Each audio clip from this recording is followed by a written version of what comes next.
Here we are once again at the Missouri State Archery Tournament in Branson, Missouri. I'm so excited. I look forward to this event every single year. And things are looking a little different because Brandon is gallivanting across Europe. We probably should say congratulations to his oldest daughter, Bailey, for graduating from Mizzou early. So her graduation gift was going through Europe. I know he told me all the countries he was going. Nice. I'm a bad friend. I don't remember. I wasn't paying enough attention, apparently. But we wish him the best. Safe travels, Bailey. Great job, kid. Look forward to your future, and you got bright things ahead of you. So let's get right into this archery tournament. Savannah, the now former fiance, my wife, is joining us. We're joking that she's not baby Brandon. She's better Brandon on this one. Better. She's going to nail this podcast. But let's talk archery. I'm Nathan Shags McLeod. I'm Savannah McLeod. I'm Tricia Burkhardt. And I'm Will Coates. Welcome to the Driftwood Outdoors podcast. So, Tricia, 10 years here in Branson, and it just keeps growing, and it's absolutely incredible. Can you give us some of the stats very quickly? Because you're the executive director of the Missouri Conservation Heritage Foundation. You guys put this whole thing on with some help, of course, but give us some stats on this event. Well, we help host this with the Missouri Department of Conservation, obviously a huge partner, and there's over 4,000 unique archers competing bullseye and 3D, and these kids are getting better and better every year, meaning their shooting scores are so when they go to nationals, they are blowing everybody out of the water because the program has gotten so good, and these kids have gotten so much better over the years, and so it's so inspiring. And you give away tens of thousands of dollars to scholarship. We give away $30,000 in scholarships to the top overall 5 archers in bullseye 3D, male and female. That is incredible. Yep. Now, Will, you're the president of the Missouri Conservation Heritage Foundation. It's an honor to be on of the board. Of the board, yes. Right. Yep. Excuse me. I was going to say it's an honor to be on the board with you. This is the girl that gets the job done. Okay, I'm just her candy. So, in your words, kind of describe why an event like this is so important. Well, I think it's important because it's inclusive to so many youth who maybe don't aspire to be a musician or an artist or an athlete. This is an outlet for kids from across the country, across the state, and it doesn't matter whether it's a small school or a large school, but these kids from elementary all the way up to high school can participate in something, and they can be as competitive as they want, and they can be with their peers, and they're supported by their families. You wouldn't believe, we've got about 17,000 people that come total. There's about 4,000 archers, but that's 13,000 of parents and family that join these kids and watch them shoot. It's amazing, and it's so inclusive. But it also teaches discipline. These kids are getting skills. They have to practice regularly, so they learn discipline. They learn motor memory. They learn the victory and loss. Yeah. And so there are many good life lessons that come out of this program. And that's the thing that really impresses me so much, because I was blessed with my height at 6'8". So basketball was kind of, here you go. But to see all shapes and sizes, all genders, all athletic ability at an equal playing field. We've seen kids in the past in wheelchairs and some with disabilities where they're shooting the bow with their mouths. It's inspirational stories. I'm getting goosebumps just talking about it. It's just so exciting. It's eye-opening. It's inspiring. I just love this event. And it's so inclusive. And everybody here is supportive. The kids support each other. Mm-hmm. And when you've got a kid who's 6'6" shooting next to a kid who's maybe 3'10", it's a little intimidating. But it happens. And that's the thing too that we should emphasize too. You don't get to tweak your gear. No. Everyone is using the exact same bow, the exact same arrows. It is a legitimate equal playing field. And they're open sights. There are no rings, there are no pins, there's nothing. And so these kids have to be proficient at 10 yards and then at 15 yards. And they shoot 30 shots total. Each shot carries a maximum of 10 points. So 300 points is it would be the golden ticket. Yeah. We had a kid yesterday, 296. on the 3D tournament, 6th grade. 6th grade. Wow. Yeah. And it's funny too, because you look at these and you're like, oh, I could do that. But Tricia, no, you can't. No, I know. That's where I'm getting at, because Tricia was kind enough, and so was the Heritage Foundation, to donate a youth lifetime hunting and fishing permit for our man show at KCMQ. And MDC showed up and set up with the same bows and arrows, but the targets were maybe 10, 15 paces, like maybe 5 yards, 7, 8 yards. And dude, I couldn't even hit a bullseye at that. And now these guys are whipping them all the way across the whole convention center, making it look simple and easy. And the pattern, these kids are so good that they have to keep changing the block in the middle, because they shoot the middle out. And they just are so good. And they got ice water in their veins. Some of those kids they scare me. I just back away. Dude, it's so incredible. So, I know you got to get going. You got a busy schedule ahead of you, so we won't keep you for very much longer. We normally like to end our podcasts with our guests with something we call the mystery bait bucket question, but this time it's going to be one question we ask every single person. One word to describe today. Inspirational.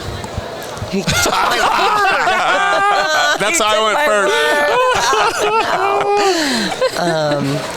I want to say family. Oh, that's a good one. And that's been a running theme, I think, actually throughout this event, realizing that we're all an archery family.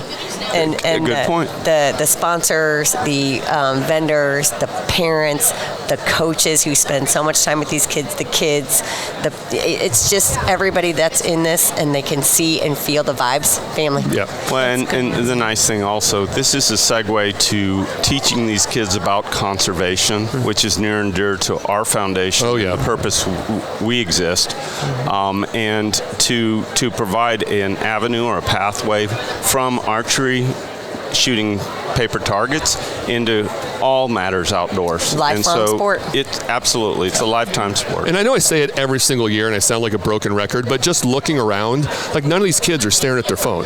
They're all supporting one another. We took their phones at the door. They're all rooting for each other. It's competitive, but it seems like everyone is a family and they want the others to succeed. Yeah. Maybe not as well as they succeed, but they're still rooting for them. And the only phone activity are parents taking videos and photos and stuff like that. It's absolutely incredible. Now, Will, I did want to give you a chance before you get out of here. You had mentioned conservation and how important that is to the Heritage Foundation. Mm-hmm. Just take a moment to talk about what we do and why it's so important for the state of Missouri. What is the Missouri Conservation Heritage Foundation? So we are the fiduciary arm, if you will, and the financial gatekeepers to help fund many of the conservation activities across the state. We work in partnership with MDC, but also many other organizations with the idea of conservation first and foremost. We also we're starting up a campaign for the Johnny Morris Institute for Aquatics and Fisheries and Wetland Management. That's very exciting. It is very exciting, and there'll be a lot more information about that forthcoming. But this is a way that the board members can give back to the state and to the citizens of the state, and the values that we believe in so much, and that's conservation, and we're the biggest cheerleaders you can imagine. Well, I just want to tell you personally, I appreciate what you do for the board. You do a great job as our president. I appreciate our friendship, and I'll say it on the podcast too. Thank you for the Christmas, the Christmas letter that we got, the Christmas card. That was really sweet of you. I just appreciate you, man. You do a great job. Thank you. You know, we're blessed. We have people who care, and we're growing. We're always looking for ways that we can further conservation in the state. And with people such as you and this beautiful mouthpiece that you've got in the form of this podcast, it's just wonderful. And thank you for supporting us. I certainly appreciate that. More to come. We're going to have archers. We're going to have sponsors. We're going to have a little bit of everything on this episode of the Driftwood Outdoors podcast. Stick around. Next up, a couple of Como, Columbia natives. Love it. Micah and Carter with Rockbridge High School. How's it going, fellas? Pretty good. How are you? Pretty good. So have you guys shot already? Yeah. Yeah, I've shot 3D. 3D, and you're going to do bullseye too today? Yeah, I got that 11. Oh, nice. How about you, Micah? I've already shot 3D. Both? I didn't make it to bullseye. Oh, you didn't do gotcha. To see, that's an interesting topic. How do you get here? So you can qualify for 3D and not bullseye? You can qualify for both. But you can, but if you shoot a 260 to qualify for bullseye, and for 3D, I believe it's a 245. Gotcha. So what'd you shoot at bullseye today? 259. Okay. What's your best? 249. That was my best. Really? Yeah. Dude, nice work. Over here being all nonchalant, PR. Yeah. Like, what are we doing? We're setting personal bests, and like, no big deal. No big deal. Now, Micah, you're 9th grader. Yeah. Carter, you're a senior, so this is your last time shooting. Yeah. So when did you start? I started my sophomore year. Okay. My freshman year, I kind of just went to the practices, didn't really do anything, but then I got involved. What made you want to get involved? Just seeing it in the practices and everything? No, mainly my parents. They get really involved with what I do, and it's just really enjoyable when they do. Oh, right on. You gonna miss it a little bit? Yeah, because I've done it for 3 years, so it's just been a long ride, and it's always really fun just being together with friends. Yeah. Yeah. What do you think you'll carry from this experience into the rest of your life? Probably just realizing that I'm not the only one, that cheering on others is always probably better than cheering myself. Yeah.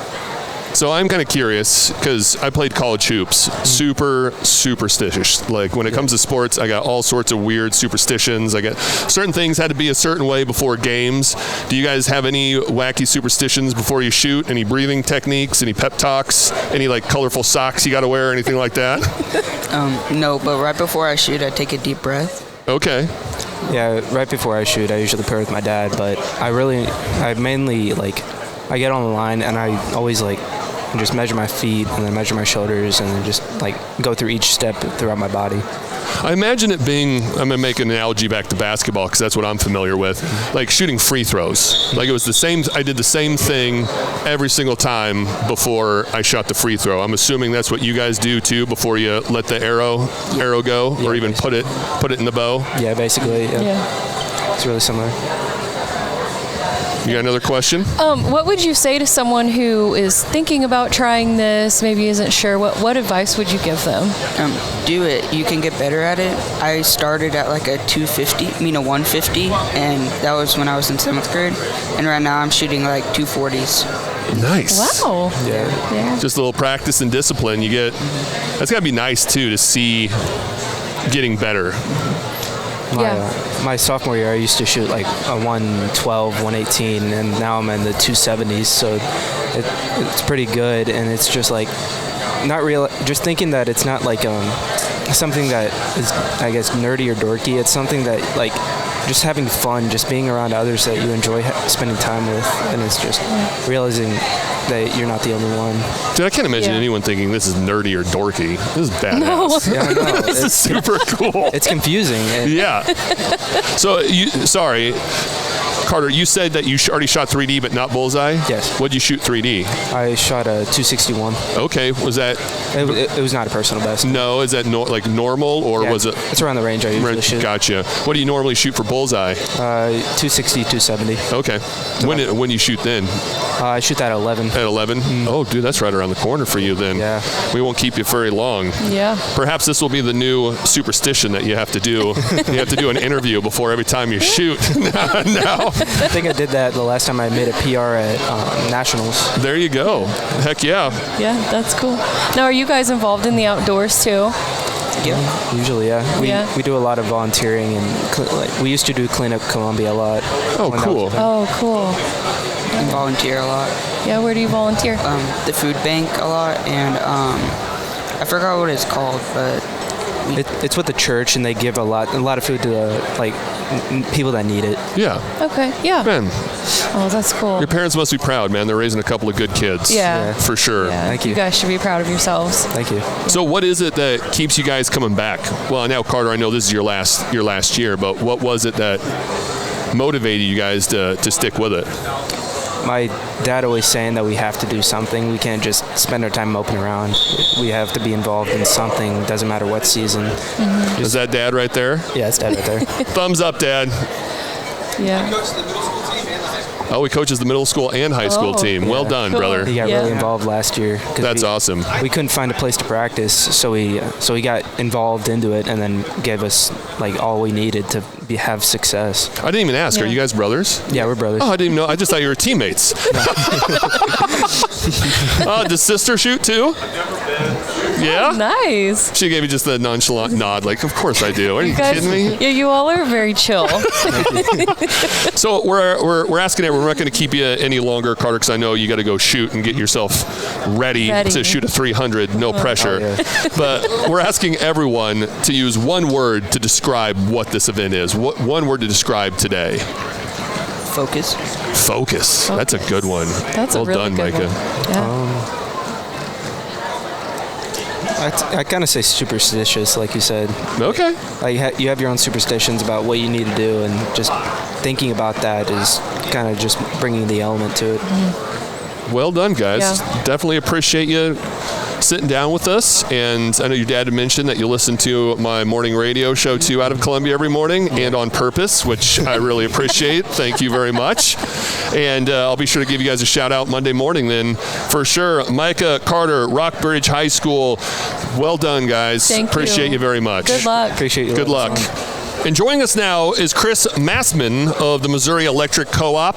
I know I have to clap. Everyone laughs at me because I'm clapping before. You guys aren't going to see it because I'm going to edit that part out. But we're using the audio from the board and the headsets and then the video from the camera. So it makes it in post, fancy technical terms, very easy for me to go, oh, that's where the interview starts, and I can match it up. Brother, next time I just want to coordinate our clap. That's where I'm at. All right? So, Chris, tell us a little bit about Missouri Electric Co-op, and then why would you sponsor an event like this, and then we'll go from there. Yeah, so Missouri Electric Cooperatives, we are the utility providers for all of the rural areas throughout the state of Missouri, right? So we're here really to talk to folks that we're not just an electric provider. So we're really concerned with our community. We care for our members. We're there to give back. So when we talk about why we sponsor this event, it's a chance to talk to our members about what their co-op can do for them, how we can help them, here to support them. But it's also just to support these amazing kids and the accomplishments they've gotten to get to the state tournament. So for us, it's that opportunity to give back, talk to them about the youth programs that we have, so they have even more opportunities past these few days here in Branson. For the archery tournament. Explain that. What are some of your youth opportunities? Yeah, so electric cooperatives really do a lot of youth engagement, but two primary ones are our Cycle Conference, which is a 4-day leadership conference we host in Jefferson City and in St. Louis. Really trying to teach the staples of what electric cooperatives are, the form of business, leadership, and state government. Those are kind of the pillars of that conference. That's for our high school sophomores and juniors. And then we have a all expenses paid trip to Washington, D.C. For 1 week, where we go and imagine seeing every major monument, memorial, museum that highlights all the amazing people of our nation's history, right?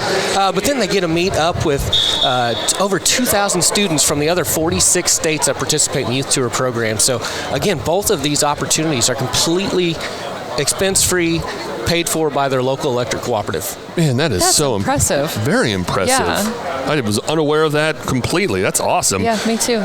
It's really cool. So let's talk about this archery tournament a little bit. And you kind of explained why you like to be a part of it. But just being here, like, what's your overall take? So, I mean, one, just the amazing number of people that roll through this convention center, right? And with conservation and the archery tournament, these are our folks. These are our co-op members. So I would guess over 80% of the folks that come through here are members of ours. So it's really just a chance for us to show them that we care about what they're doing. We're here to support them through all of their endeavors. And really, if we can improve that quality of life, that's what we've been trying to do for almost 90 years throughout rural Missouri. So that's what we're going to try to do here. That's awesome. So what would you hope a kid would take away from this event? I mean, honestly, just the understanding how great you are to already made it here, right? Yeah. Realize that you've accomplished something incredible, but then really just soak it in, learn from it.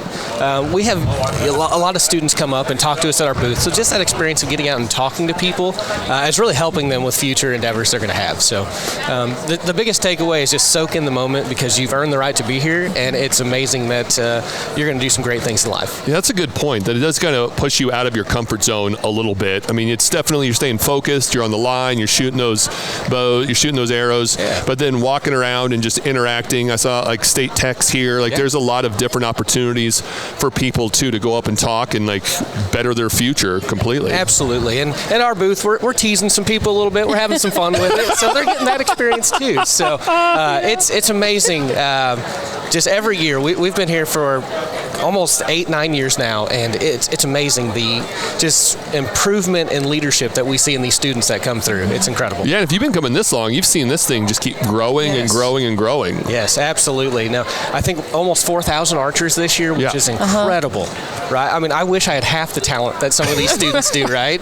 I said earlier, they make it look easy, and I've tried, and it's not easy whatsoever. No. I would not have qualified for this spot. I tried it a couple years, and it did not work out, but again, these students are unbelievable, and the families that support them, and the teachers, the coaches, those are the folks that we want to get involved with electric cooperatives, right? So we're looking for our next generation of leadership throughout electric cooperatives, and I'm hopeful that some of these students and these folks that are here are those leaders. 100%. Well, we appreciate you hopping on here with us.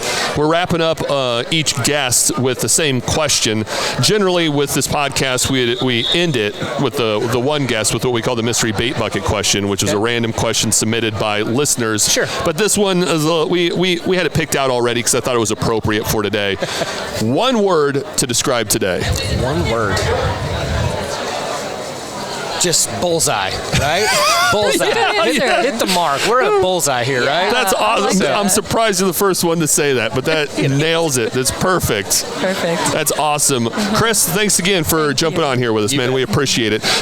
Any information, website, anything you want to push people to? Yeah, I mean, if you want to go to moelectriccoops.com or moyouthtour.com, that's where you can find about all the things electric cooperatives are doing for your communities, way to save money on energy efficiency projects, and then learn about those incredible youth programs. So we'll put it in the show notes too, man. All right, man. Appreciate your time. Thank you. Hey, Thank you. Coordinated clap. Ready? 1, 2, 3. I was early. Dang it. Joining us now is Mira, a 5th grader from Billings, Missouri. How are you? Good. Have you shot already? Yeah. How'd you do? Pretty good. Pretty good? Mm-hmm. Was it 3D, bullseye, both? On Friday I shot bullseye, but today I shot 3D. Okay, so what were your scores? I had a 253 on bullseye and then 240 on 3D. Wow. That's impressive. Is that your best or just right around what you normally shoot? 3D is close to my best, but bullseye was okay, not really close to my best. What's been your best? 273. Really? Wow. That is impressive. That just blows me away. Yeah, I couldn't shoot anywhere near most of these. I'd be lucky to be 73. Yeah. So how long have you been participating in MoNASP, the archery program? This is my 2nd year. 2nd year. Are you enjoying it? Mm-hmm. Liking it? What made you get involved? My brother did it, and I really wanted to beat him. Hey, that's a great reason. Have you done it yet? Yeah, whenever I shot 273, I beat him. All right. You got the record at the house then? Yeah. Up top. I respect that. Well done. Good job. That's too cool. What about the community here? How would you describe that? Nice. Nice? It does seem like it. It's kind of cool. We've been talking about it off and on already today, just about how you don't see a bunch of people staring at their phones. Like everybody is just in the moment, cheering each other on and just enjoying the experience. Yeah. What would you say to someone who is thinking about trying this and isn't sure if they should? It's really fun and they should try it. They should try it. What makes it so fun? Just to shoot. Just the shooting part? So I was asking a couple of guys earlier too, do you have any type of superstition or like a routine before you shoot?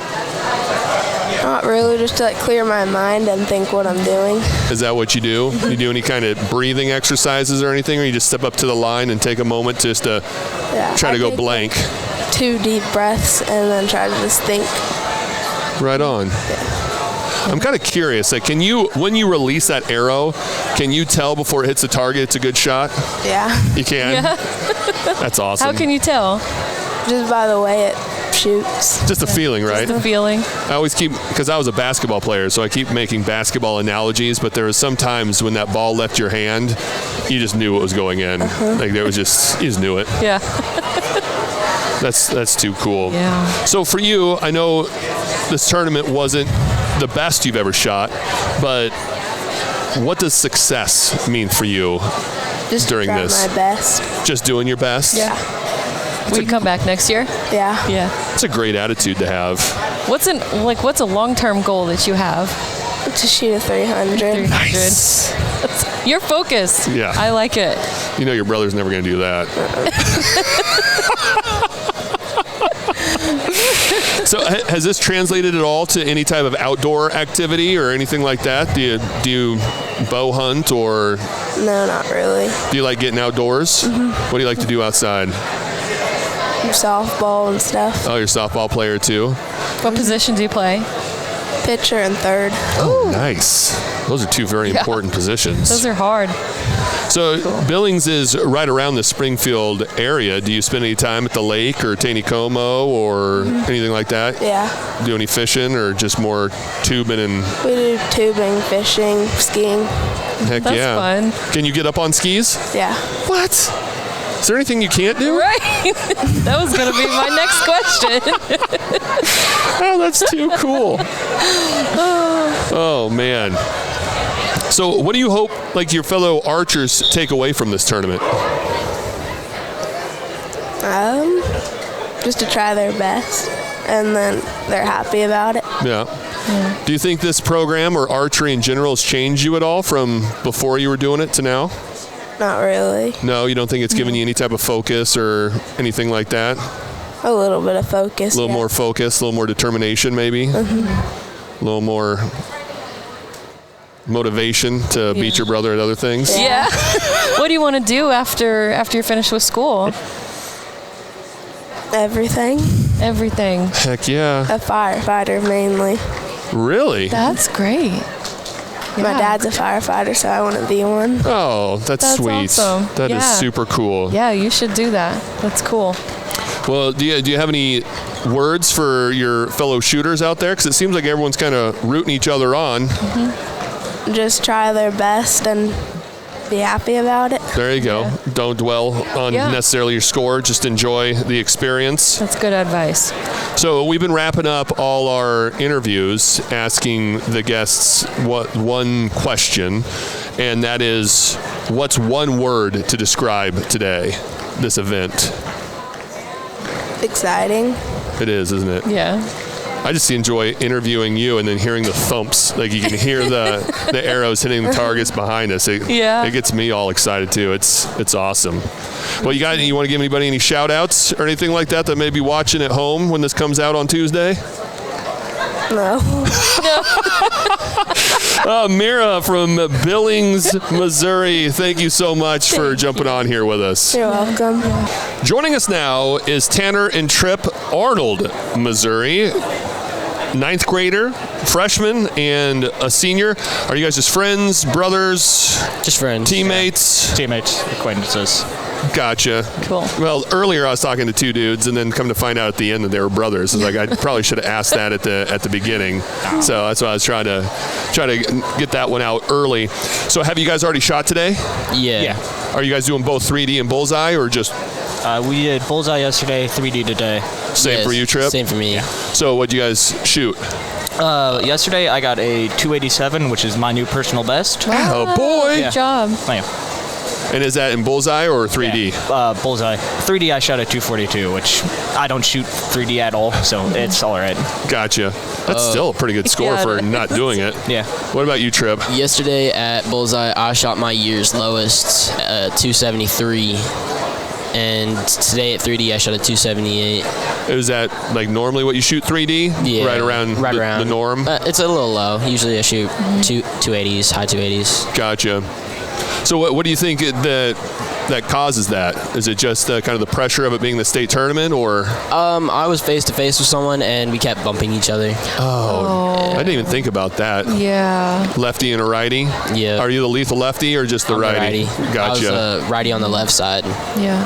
That would be strange. How do you overcome that type of feeling of disappointment, or maybe you didn't do your best? I just plan on doing better on the next tournament. Just try and stay out of my head. Yeah. Yeah, one of the perks of still being young, you got plenty more tournaments to come. Yeah, this might be my last one. Yeah. Do you know you're going to qualify for nationals? Maybe. Individually I have, but team-wise I'm not sure. Gotcha. Team-wise we qualify. Team-wise qualify? Sick. Okay, so you can keep shooting a little bit. Yeah. Well, that's good news. Going for 290 at nationals. Heck yeah, that'd be awesome. So speaking of that though, like trying to not be affected by changes shooting, like what goes through your guys' mind when you step up to the line? Do you have any type of superstition or routine that you go through every single time? I keep comparing it to me shooting free throws, like in basketball. I feel like it's got to be somewhat similar. Yeah, every time I go up, I take a few deep breaths and then I pray before I shoot. I just wing it. I figure it out as I go. I like it. I like it too. And I'd asked a young lady earlier too, are there shots that you know as soon as it leaves the bow that like that's a good one? Oh, yeah. Yes. Yeah. I figured that's a good feeling. Yeah. What made you guys want to get into this to begin with? I was bored in 4th grade, and I figured this would be fun. I mean, those are good reasons. Heck yeah, I've been doing it since the 4th grade. That's awesome. Yeah. How about you, Trip? 4th grade was COVID, so I started in 5th grade, and it was the exact same. I just got bored, and me and my dad hunt all the time, so I was like, it's cool. Yeah. Do you think that's helped you, being like, were you an archery hunter? 100%. Yeah, it helped you a lot during the process. So what would you say to someone that's not a part of the program that may be interested, or someone that's not maybe listening that's not interested at all? What would be your selling point on starting a team or joining a team? It's a lot of fun. There's some shirts out there that say archery is a post-apocalyptic survival skill, so I guess there's that. I don't know, that's a good one too, because that's I've done a lot of stuff just for the t-shirt. Yeah, well, that and with the arrows, that's something you can go grab again and reuse. It's a reusable resource in the zombie apocalypse, so that's a perk as well. Why do you think this community is so special? It's not everybody does it. It's a very select group of people, and I feel like it brings everyone closer. Yeah, what would you tell people, Trip, on someone that may not be a part of the program? I don't know. Probably it helps a lot more than just in archery. It teaches you a lot of skills like patience and focus. Yeah, that kind of goes me into my next question. Do you think there are things that you've learned or you're different now since starting archery that archery's taught you? Oh, yeah, for sure. 100%. Yeah, what? I'm slightly more patient. I focus on things better. I think that's like a younger version of me. Just slightly. I mean, I've learned some patience, just in certain scenarios, not all the time, but sometimes. Has it affected like your schoolwork or anything like that? Do you feel like you're more focused or more determined now in just school too? Oh yeah, for sure. Yeah. Some like math assignments I'll be struggling with. I just imagine I'm shooting good at archery. That kind of motivates me. Yeah. There you go. What's next for you? There's this program called A+, so I get 2 free years at Jeffco. So I'm going to definitely do that. And after that, plan on transferring to Missouri S&T for nuclear engineering. Should be a lot of fun. And then after I graduate from S&T, I don't know, I'll just go wherever pays me best. Hell yeah. Smart. Nuclear engineering, I'm sure you're going to find something that pays you pretty well. Yeah. How about you, Trip? You're a freshman in high school. You got any big plans moving, any dreams, any goals? I'm hoping to join the Air Force right out of high school, do 4 to 8 years, and then go to college at S&T for aerospace engineering. Golly. Become an engineer for like Boeing or NASA. Dude, we got a couple of brainiacs over here, man. I take that back. You are not a younger version of me. I was not that smart. Still, with the patience, yes. With the education, not so much. So, Trip, you started out being an archery hunter and loving the outdoors. Tanner, how about you? Are you an outdoorsman too, or? I do Boy Scouts, so yes. Oh yeah, there you go. It's a lot of fun.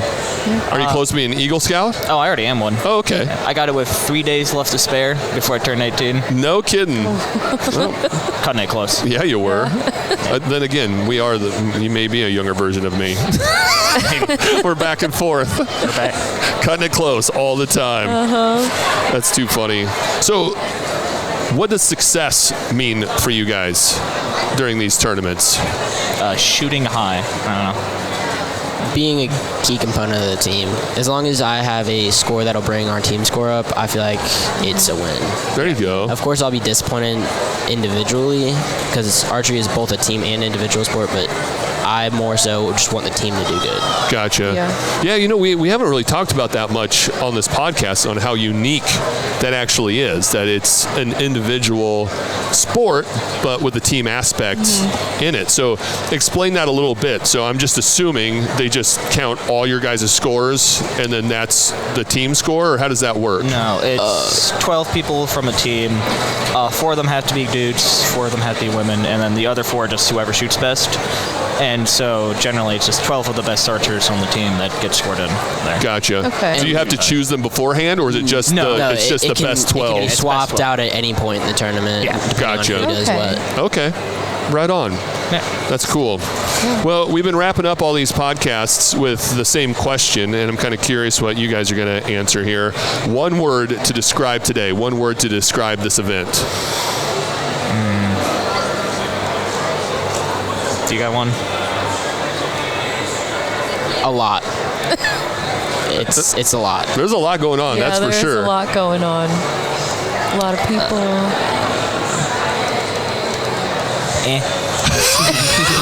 I mean, that's a word. I shot a 242 out of 3D. It's not the best. Well, do you guys want to give anybody a shout out or anything like that may be watching this when it comes out on Tuesday? You got one? Probably my dad. He's one of the coaches for the team, and he tries his hardest to make sure everybody is focused and tries to help as much as he can. Oh, right on. That's really nice. That's nice. I can't think of one.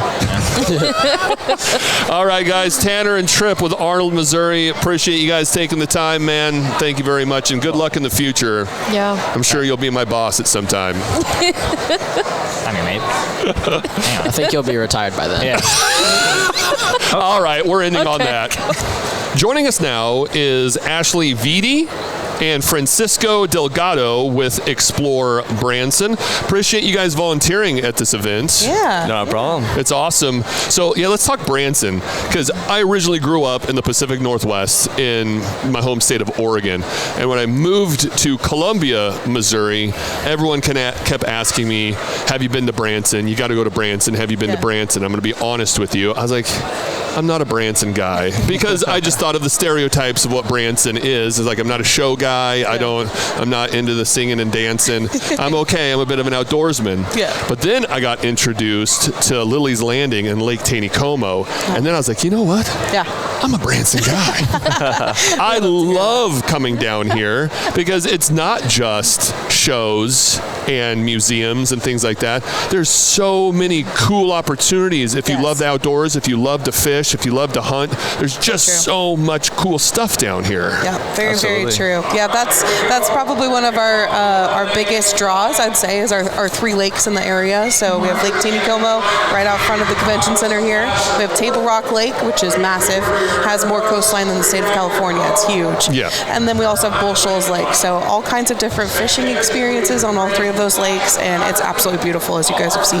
Oh, it's 100%, and that's I've been telling people too. Like, it's awesome if you have family or even your significant other wants to do other things. Like, here's the credit card. You go shop or you go see something else. You'll find me on the water. I'm going to be out here fishing or exploring around those kind of things. Yeah, there's something for everyone. That's for sure. Yeah. And the food down here is so good too. Yeah, food is really really good. If you like barbecue, if you like home cooking, if you guys have been to some of the restaurants on the landing, yeah, we like to eat around here. Well, there's one that I brought the T-shirt because I bought it last time I was here. Mythical Witch, just a sandwich shop right down up the road. Like so good. That's our new favorite. Dude, I'm a '90s dude. I grew in my adolescence. I was a teenager. Like I love the '90s, and walking in there, and they're rocking like weird '90s alternative, and it's all weird '90s neon green colors. Like this is my place. And that was before I had the sandwich. Yeah, then you have the sandwich. Then you have the sandwich, and that blows you away too.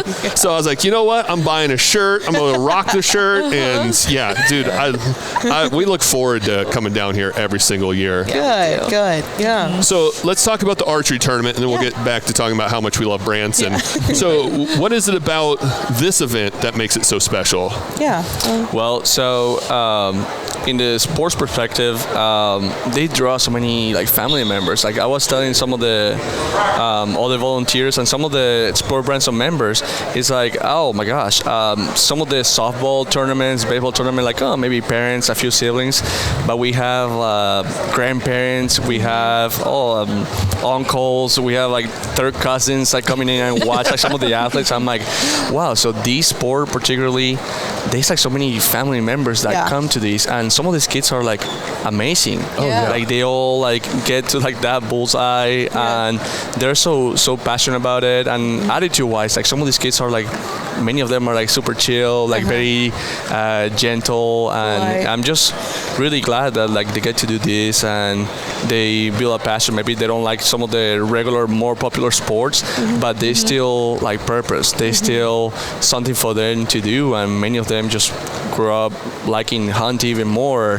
So it's just like amazing how many kids are here in Branson. They come for this like event, all their family members, and based on the dates and the length of the tournament, many of them like just travel all over Branson. They get to explore so much more because it's such a long tournament. It's like 4 days, and they come here for the full week, and it's on spring break too. So I love seeing them here. It turns into a nice little family vacation, which is really cool to see people making memories like that together. And it be a part of a sporting tournament. So it's really special for us. Yeah, we hear a lot of that too. Like this is their spring break. Like we come down here and we shoot, and then they go out and they explore and everything like that.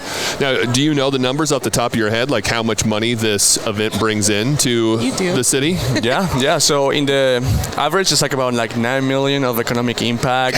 I don't know. It's a little chunk of change. Just economic impact itself. Like I don't know, like revenue wise, that'll be more like the foundation like speaking. But overall, like in Branson, the economic impact is like probably reaching close to like 10 million. Dude, that's insane. That is absolutely amazing. Yeah, it touches every part of our city for sure. So everyone is excited when MoNASP was in town. So well, because I mean, I know we got in late last night, and I was at the bar talking to some people, and they were going to go fish Taneycomo at night, and they already had plans of like, oh yeah, my son shoots at this time, and we're going to go do this. Like they were making plans to go out and explore the city. So it's pretty cool. It's so good, and I mean. Just like the archers and their families together, it's usually about like 17 to 18,000 like people for like the full week. Maybe all of them stay the full week. Some of them just here for a day or two. But it's just like amazing seeing this many people for just one tournament. That's wild. So I want you guys. I'm going to ask you a couple of different styles. It's going to be the same question, but in a couple of different styles. So in Branson, what is your favorite place to go eat? Ooh, man, that's a tough question. Yeah, well, I'm a big breakfast guy. So I like Steamy Joe's. It has an amazing view. It's like a little bit outside of Branson, but it's kind of like on a hill, and you can see like Branson from afar. And then like downtown for breakfast as well, like the Farmhouse or the Branson Cafe. I'm a big breakfast guy. I love breakfast too. Branson Cafe is the oldest restaurant in Branson. It's been here for a really long time, and they have the best biscuits and gravy. So if you're into that, that would be a recommendation. But there's just like so many more. It's almost like people ask us like, hey, what's like a really good hotel to stay? Like me, like I do like sports. I'm in the sports department, the Sport Branson, and I'm like, well, out of the thousands that we have. Which one do you want me to tell you? Yeah. So there's just like so much food. Yeah. Many food places, amazing. So many hotels, and they all get so many like great feedback. So it's just hard to tell for a local. Yeah. Well, I'm going to keep asking these hard to tell questions because now I want to know what is the one show that that you would.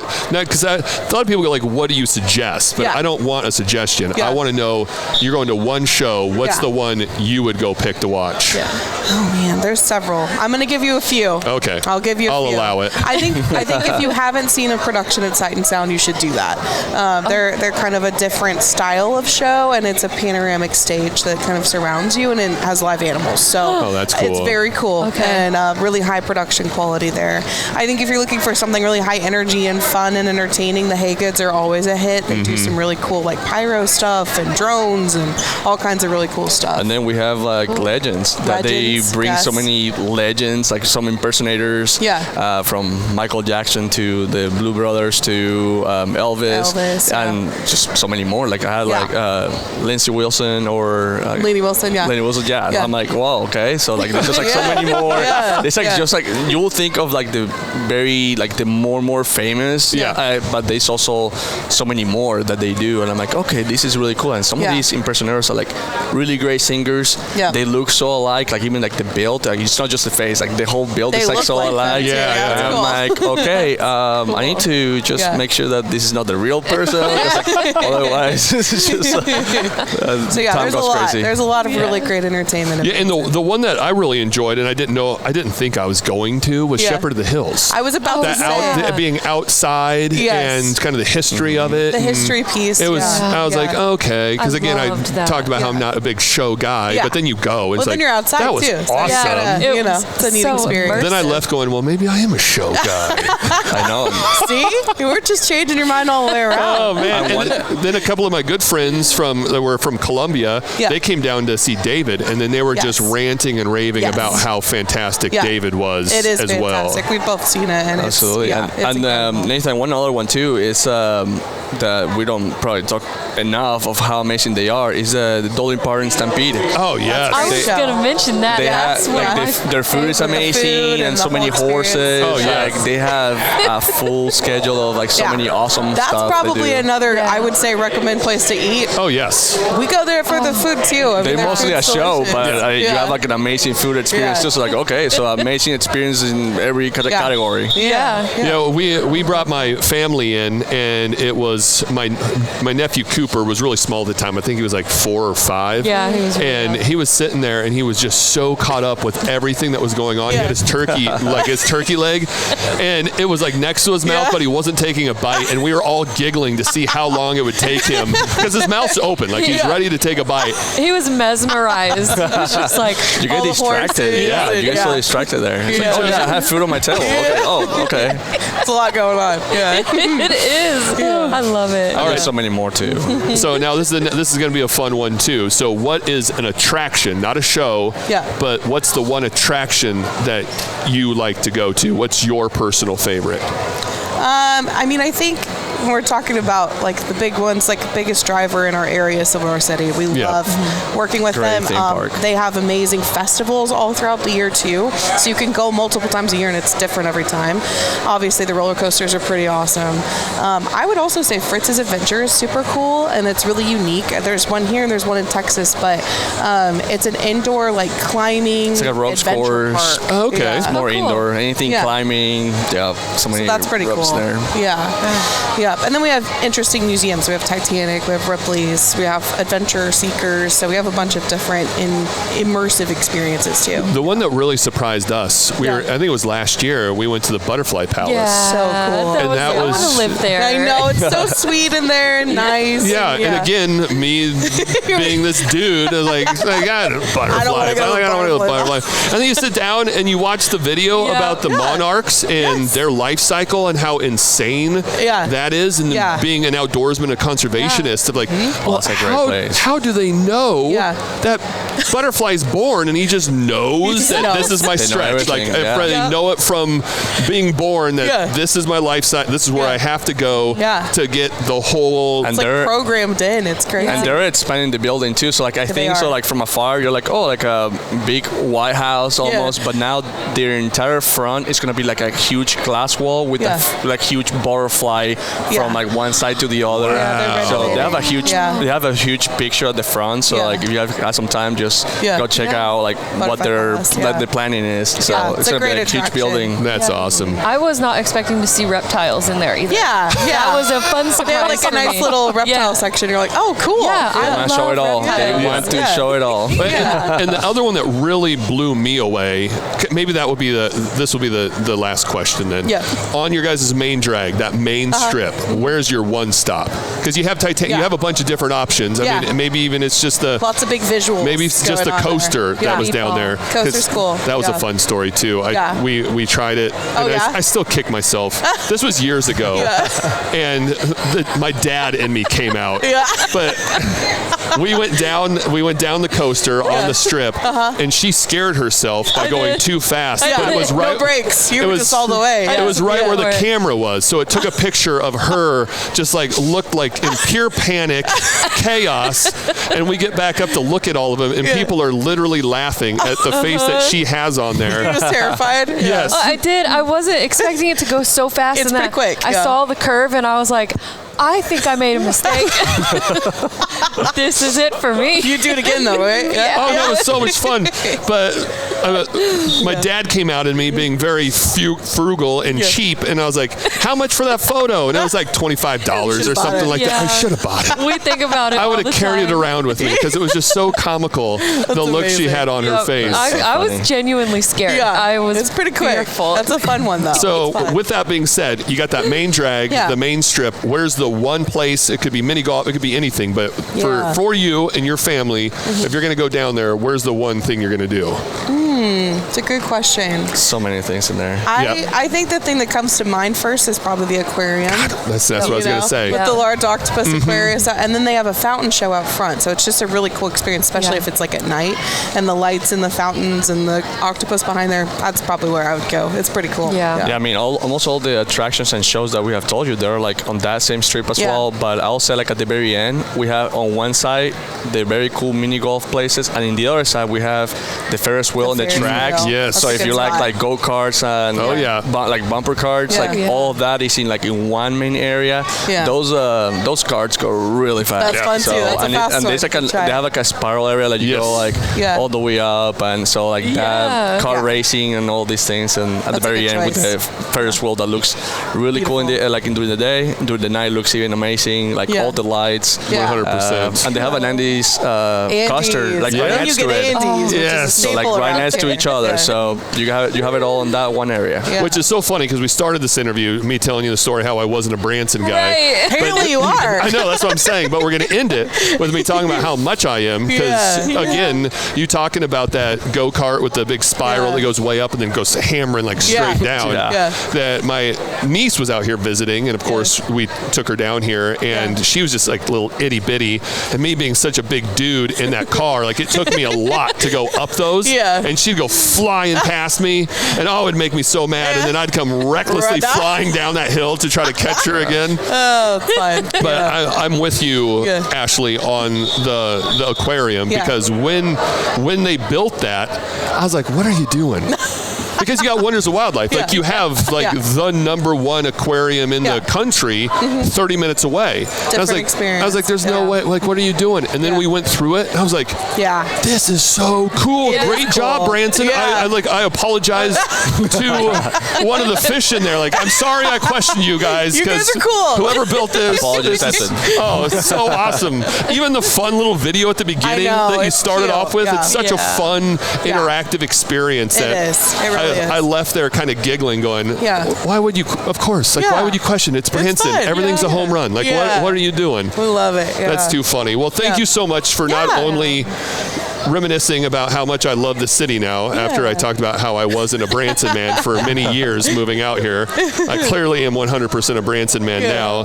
But thank you for also volunteering at this event, everything you do for the MoNASP and the Heritage Foundation. So we've been asking everyone, what's one word to describe today? What's one word to describe this event? You go first. I'll say community. It's so great to serve all these kids, all these families that they come here with such a big heart, like big smile, and for us to not just be in our offices, but to be able to be present and to maybe crack some jokes or like be present for them. Like every time that they come, like, hey, you have some money for me? And I tell them, oh my gosh, you're making me really greedy. Like, I don't like this.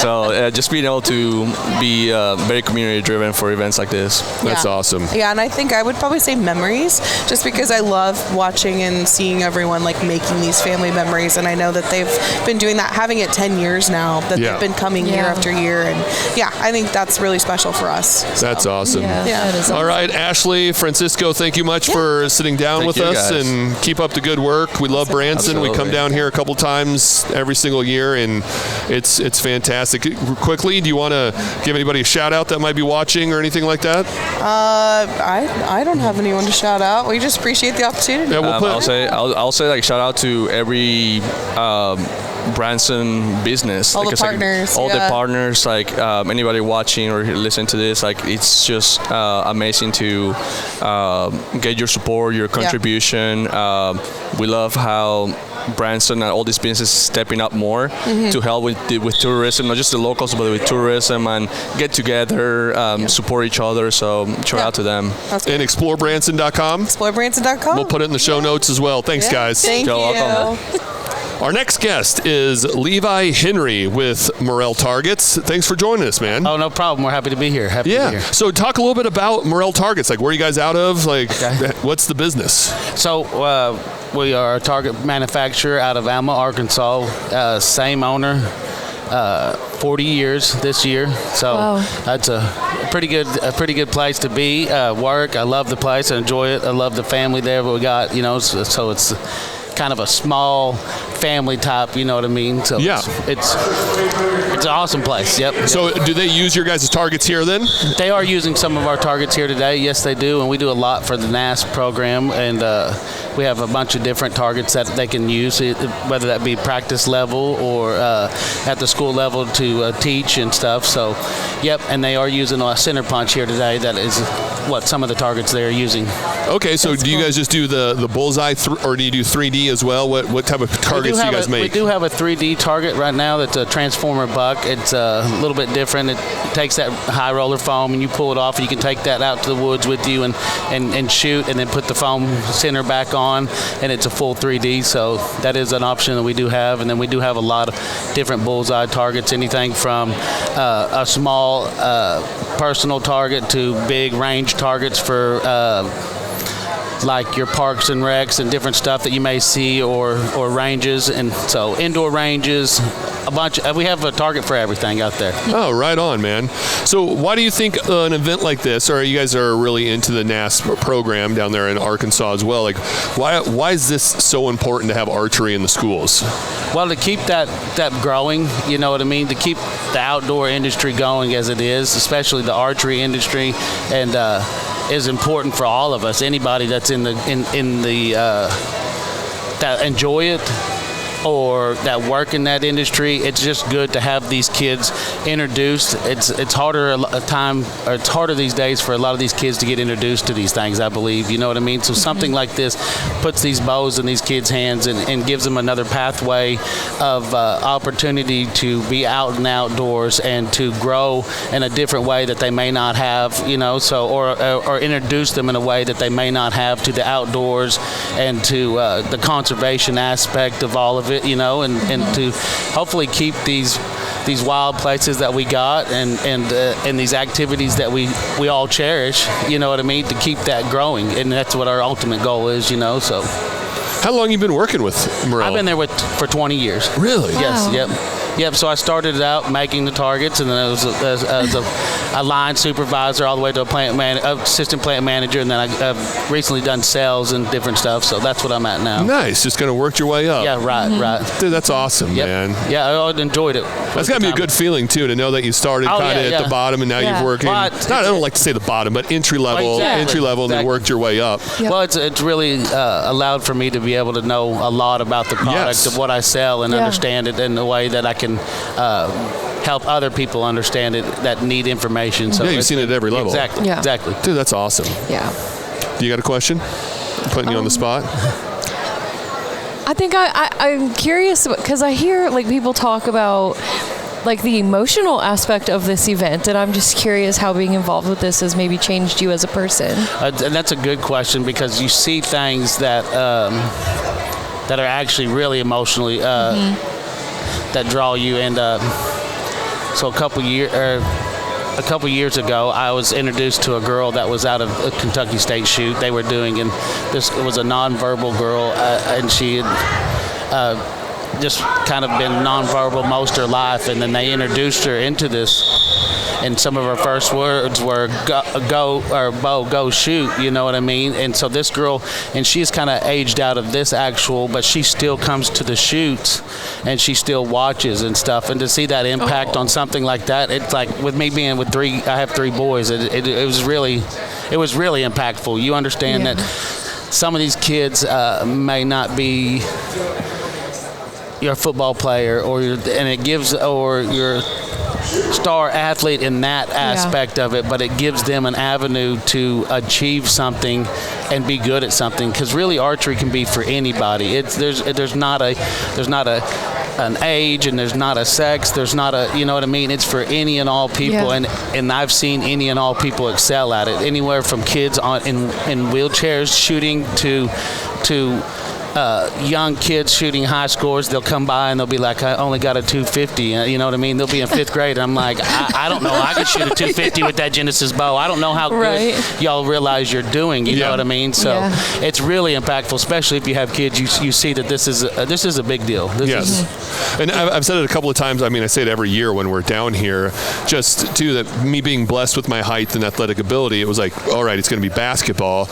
But to like what you were mentioning, there was one year I saw a young man that didn't have an arm and was shooting with his mouth and competing. Right, exactly. And hearing some stories too about alcohol fetal syndrome and how he was really small and awkward and got picked on a lot and was very antisocial, got introduced to this, made friends, came out of his shell. Like, it was, I mean, life-changing for the better. Like, I'm getting goosebumps just talking about it, because this program can literally save kids' lives. Exactly. And it's sometimes people look at it and think it's a kind of maybe an obscure art, but it's not. It's an art out there that anybody can excel at and try. And we've seen multiple cases of people like that. With you can see people shooting bows with their feet, and it's out there. So it's really awesome to see that kind of stuff. It's actually impactful and emotional, like y'all said. It's like when you see it, you're like, man, you know, it hits home. And teaching kids just discipline and confidence and focus and all sorts of stuff that's going to translate not only into their schoolwork, but just into the real world. Yeah, or upset and trials, and then and being adverse to coming over those upsets and trials. And so it's an all-around art that's extremely important for this. Yeah, there was one young man earlier today, the 9th grader, that was talking about how he shot his lowest score in 3D, but he was just happy that it was enough to help his team place. And I was like, golly, I don't know if I would have had that mental attitude as a freshman in high school, that I had my worst performance, but I'm still happy that it helped the team type of situation. And it does draw that in, that community and that team aspect. That is another way for a lot of these kids that may not have that outlet, like you said, on a basketball team or something, and now all of a sudden they got 2 or 3 friends that are doing the same thing, and that creates a community, and that's all good for these kids, you know, and it's good. It's good for that, and then that community grows into a community in the outdoors is what we hope for, you know what I mean, and that's what allows this to go on for all of us, you know. So what would you tell a family or a kid or a parent that's listening that's not involved in this program to get them to join a team, or maybe even create put their own team together. I would actually just tell them that, it's like this sport is for anybody. You know what I mean? If the kid feels standoffish or feels like he may not succeed, it's like get him into them. And there's tons of great coaches these days that want to get them into this program and want them to succeed. That this is an avenue. It is an avenue for greatness in these kids, and it is. It's something to look at. You know what I mean? It's another option, and it's a great option, and we love it. So yeah. And I feel like too that you can literally see the improvements. Yeah. Like every shot, you're going to be able to see if you're getting better or staying stagnant or what it is. Yeah, and then these kids see it yearly as their score and their practice, and then they understand that the devotion that they can have to something in life is how they see that. So they may score a 190 starting out, then next year they come by the booth or they come by and talk to us and they say, well, I got a 190 last year, but this year I'm at a 220 or 250. And I'm like, they're sixth grade. I'm like, this is great. All you got to do is keep on going, and you can be at the top. This is for anybody. You know what I mean? So 100%. Yeah. So where can people go to find out more about your guys' targets? So you can look at moreltargets.com online, and then we also have a Facebook and we have Instagram. You can we're in all major retailers and dealers, so we're out there, and just moreltargets.com would probably be a good place to start, and then all of our social medias, you know. So. All right, I'll put that in the show notes as well. Well, I appreciate you hopping on here with us. We've been wrapping up all our interviews with the same question. What's one word to describe today? What's one word you would use to describe this event? Probably would be impactful. That's what I would say. Is that, I mean, even when people hear about this, and then we talked to a guy in the elevator earlier coming down from the hotel room, and he's in town just for, whatever. He's on vacation, and he said, "Oh, we realized we're doing it." He come and he watched it, and we was in the elevator talking to him, and he's like, "Man, it was something to watch." Once you see it and you see what's going on here, the amount of archers and the quality of archers and the dedication and the uniformity, and you know what I mean, it's impactful. You understand that these kids at this moment have a purpose, and you know what I mean, and they're trying that. So 100%. Yep. It's always fun to see first timers walk out here up this upper deck part looking down at everything. Oh, that's not even everything. Like 3D's down around the corner. Right. Yeah, it's a whole other thing. Yeah, go down, walk around. You still got some other stuff to see. Like, this is pretty incredible. Yeah, it usually blows most people's minds. Oh, 100%. Yeah. Well, Levi, I appreciate everything you do, and thanks for jumping on here with us. Thank you, Nathan. Thank you. Yep. Yeah. What a day. This has been absolutely incredible. We've been having everyone from sponsors to Explore Branson to archers, and we've come to an end, and we're going to finish it strong with Tricia Burkhardt joining us once again, and Rob Garver of Missouri Department of Conservation, MDC, just kind of wrapping up this podcast talking about how incredible this event is. Tricia, I'm going to start with you. We had Explore Branson on earlier, and they're talking about how the economic impact for the city is like nearly $10 million. Yes. Which, well done. That's absolutely incredible to bring that many people in here.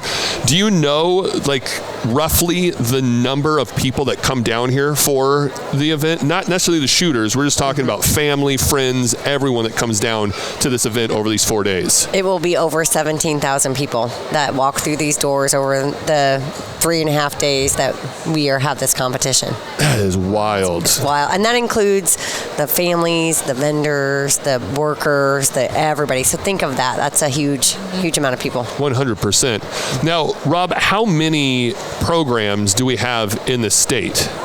The archery in the schools, the NASP program. In the schools, we're looking at over 600 schools have a program of some kind going. Wow. So is that still growing? Because I remember in years past, it was just continuing to grow. It is. We get some ups and downs. We're at the point now where we've got some, there's well over 1,200 schools that have ever had anything to do with it. Some of those fall off. Some of them get new programs. We get coaches that leave, and it takes a few years to get them back on. So we're a pretty good spot at 600 and some, but I see us hitting 700 in the next couple of years. So it'll slowly continue to grow. We're not on that massive spike that we were for a little bit. Well, we're in a pretty good place with it, I think. Well, explain too how people can get involved, because I can't speak for others, but not every school has one, but MDC helps with some of the financing and stuff like that, do they not? Right, yeah. So we have pretty close to 30 staff across the state that are trained to be basic archery instructor trainers. All the coaches and teachers that have it in the school program or make it to tournaments like this are go through that program to get trained, and that's the first step. So those conservation educators that have their districts across the state work with schools to get that training done. Once that training's completed, they'll be eligible for a grant opportunity, which is a partner with Tricia and the Heritage Foundation, CFM as well, and MoNASP, along with the department, all pitch in so that we can get about $3,500 worth of equipment. It costs that school about $500. Oh, wow. So that's a pretty good deal for them. And then we also have a maintenance grant on the backside of that we partner with MoNASP for. So once the school's been doing it for 5 years, we keep them going, keep them with new equipment. They get $800 worth of equipment, and it costs them $100. So it's a pretty good deal. You just got to get in front of the right people, and that's what we have our conservation educators for. Somebody will say, I want this in my community, and we'll go try to find the right people that need to make it get done. Right on, man. And you should. If you're listening, get it going, because we see it firsthand, the impact this makes in kids' lives for the better. Like, it's an absolutely amazing program. Now, I'm curious. I don't know, Tricia, if I need to ask you this, or Rob, but we did have one of the shooters in here talking about how they didn't qualify for 3D, but they did qualify for bullseye. So how does one qualify for this state tournament? So they qualify by shooting in their local tournaments. Anybody that has the program can host a tournament. It's got a set of guidelines it's got to follow, and if they follow those guidelines, it becomes a qualifying tournament. Sometime throughout the year, there's a minimum score depending on their age or division that they have to meet in order to make it here. We're at capacity at this facility. We love this facility, but it's hard to squeeze another archer in. The kids have gotten so good that we now have to have a qualifier to be able to shoot. When we did our first tournament, the winner, the high score overall was like a 240 something. I know. You know? But now I had a kid shoot that and he was upset. He was disappointed. Exactly. As a high schooler, you don't get to come here if you shot a 240. You have to have a 260 to get to this tournament. Wow. So is that bullseye? You had in a qualifying tournament, you have to shoot a 260. As a high schooler. Okay. And it's different from middle school and elementary, but and then they can come in on a team score too. So if they shoot really well as team scores, that also gets them qualified and into the game. Gotcha. So what's the qualifying score for 3D then? Just say stick with high school. That's fine. Yeah, they're pretty close at this point. There was a drastic difference 2 years ago. The schools have really picked up on 3D, so now it's very close right now. I think for a high schooler, it's like a 249 or 252, somewhere in there. I don't have it in front of me. Can't remember the exact number, but it's a little less than what it takes to get to the bullseye, and it depends on division. So I try to make it as even as possible so that I get, there are more middle school kids than there are anybody, right? So I try to even up the number of spots for places at the tournament. So that might mean that it takes more for a middle schooler to get into 3D than it does for him to get into bullseye. Mm-hmm. Gotcha. So it's a math problem I have every year, and I try to get everybody in, because the common issue is that I set that qualifier just a little bit too low, and then I got more kids that qualify than I have room for. Yes. So the goal is to get it as close as possible.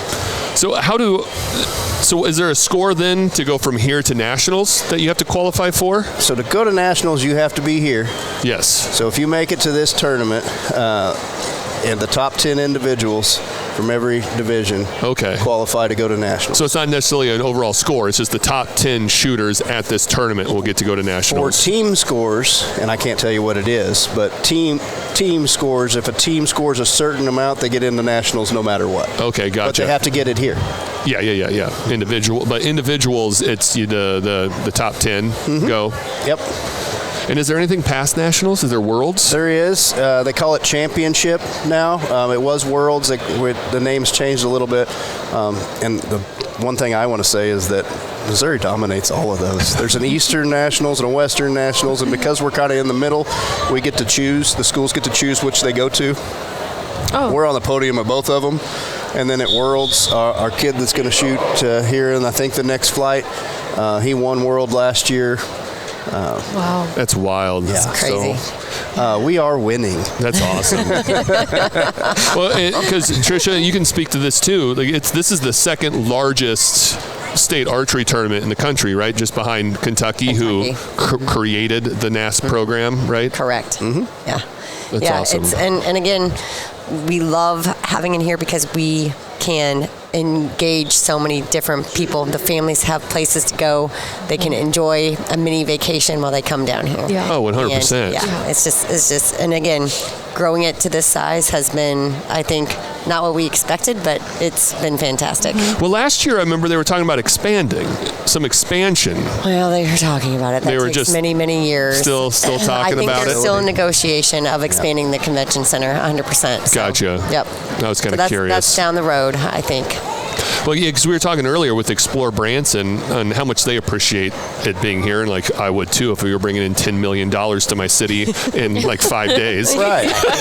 Exactly. But how we were visiting with people at the bar last night when we came in, and they were already making plans to be on like Taney Como and doing certain things and going out and exploring Branson. Mm-hmm. And I talked to a friend earlier today and how they literally made their list of like, okay, we got to hit these spots before we can leave, and then we're going to go hit Buc-ee's on the way home. Oh yeah, got to. You got to stop. That's too funny. So if someone's listening and they haven't started a program or they're kind of on the fence and listening to this, I want both of you to answer this. What would you tell them to get get certified and start an archery program in their school? I think the first step for them is to do a little bit of research of their own, is to go to our department website and look at the NASP page, and then to go to the national NASP page and see what all there is going on. And from there, that will guide them to who's their local contact and what it's going to take to get the program going. And then call our staff, call her staff. We'll answer questions. We would love to help anybody that wants it. So. Yeah. And go to a tournament and watch. And last night we brought in 5 different legislators from not only Missouri but also U.S. Congressman Burleson came, and Senator from St. Louis also came, and that's the first time she's seen it. So is also with Congressman Burleson, and I think it really opened their eyes, because if you don't see it and you don't feel the energy, you don't get it. And I know some people might think this is unsafe. This is very, very safe. It is safety, training, and everybody's so disciplined. And if you can get bows in kids' hands, that will teach them that discipline. It will give them an outlet. And again, you even talk with your legislators so that they understand how important this is to the state of Missouri and to the kids, the future. It really is hard to explain to someone who hasn't seen it. Yes. And I've been lucky enough to be here where 1 or 2 people are here for the first time, or you can definitely visibly notice someone walking out here for the first time because they're just like shell shocked for a moment, like on their heels, and and you lean in like kind of cool, right? Like, because I remember being the first time when Brandon and I showed up to do the first podcast. He's like, what is this? This is, I mean, I knew it would happen, but I've never been a part of it, and it is so incredible. And our board members, all the new ones, we've got 2 new board members, and they are blown away. Oh, yeah. Because they did not expect it to be like this at all. It's contagious, just the energy in the air. Like, it's hard not to be walking around with like a smile on your face. Like, it's just so cool.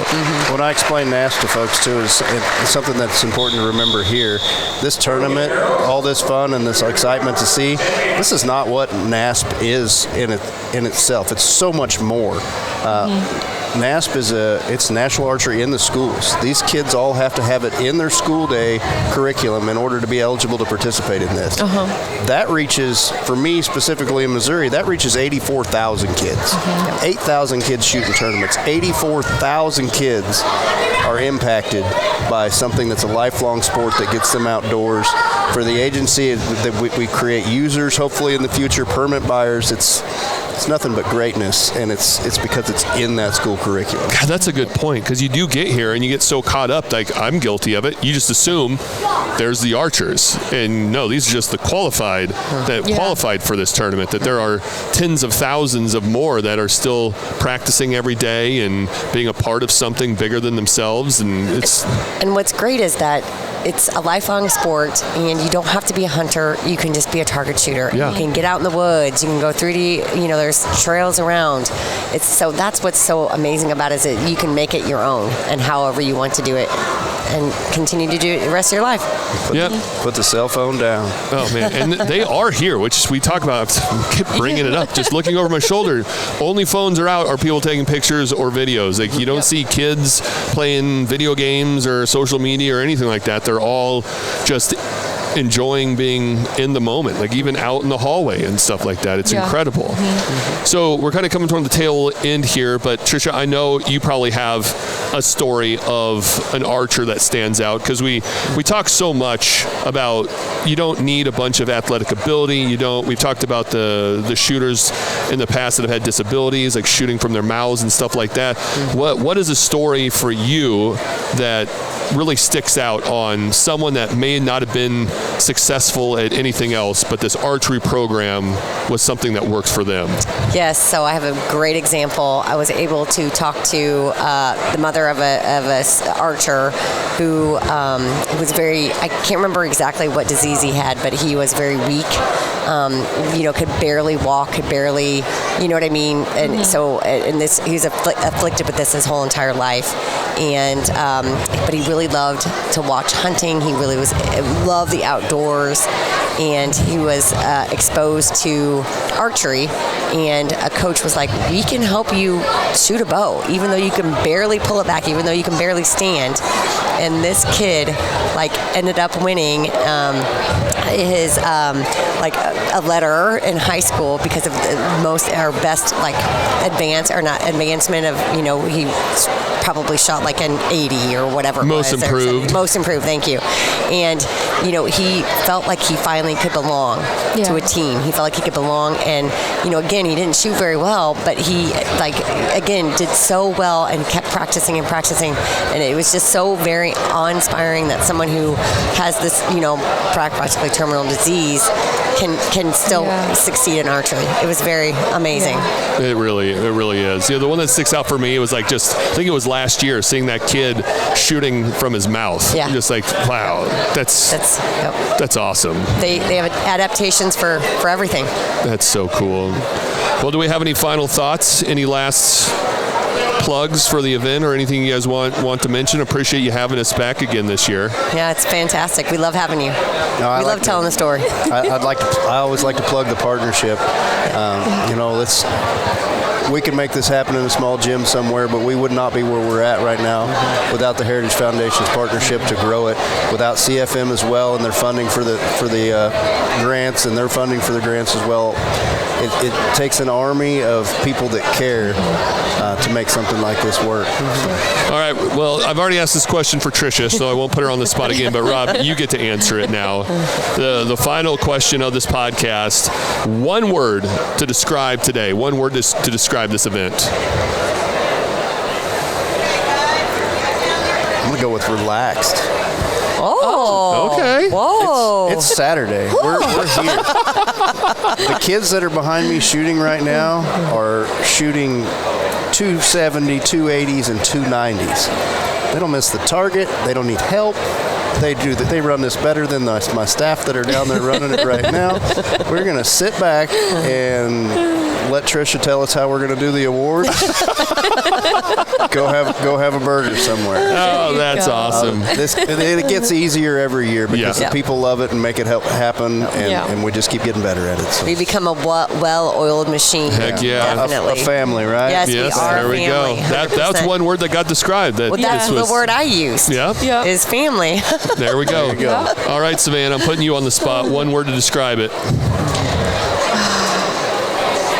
I just think the best word is amazing. I am so blown away. Even as you were telling your story, I teared up. I tear up every time I'm here because it is so powerful to see how inclusive this really is, and just the idea of giving those people the opportunity to belong and be great at something.